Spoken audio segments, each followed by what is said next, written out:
এখন প্রয়োজনীয় তো খেতে হচ্ছে, বেশি হলেও কষ্ট হচ্ছে। তারপর আমরা আ আ আ মূল্যের যে চাহিদা সেটা দিয়ে আমরা কিনতে বাধ্য হচ্ছি আরকি, হ্যাঁ?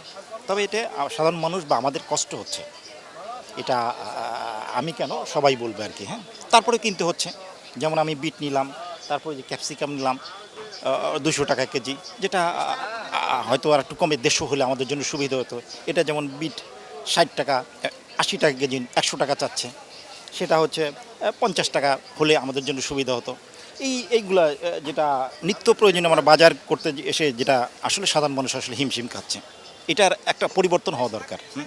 রাতের বেলা যখন গাড়িগুলো আসে খুব কম দামেই গাড়ি থেকে পণ্যটা নামে, তারপরে কোথায় এই ঘাপলাটা? না, এই ঘাপলাটা আসলে তো আমরা তো ক্রেতা, সাধারণ সে যে জিনিস পাচ্ছি আমরা চাচ্ছে হয়তো একটু বার্গেন করছি, বার্গেন করে উনি যেমন ৳২০০ চাইলো ক্যাপসিকাম, সেখানে ৳20 কম নিয়েছে উনি, ৳১৮০ বার্গেন করেছি, এটা করেছে। এখন এটাও বিট যেমন হচ্ছে উনি ৳১০০ চাইলো, আমি সেটা বলে একটু বার্গেন করলাম, সে হয়তো এখন ৳৯০ রাখবে বা ৳৮০ রাখবে, এখন তার এখতিয়ার। না হলে তো আমি নিতে পারবো না। আমি বাজার ৪-৫টা দোকান ঘুরে কিন্তু এটা পাইছি।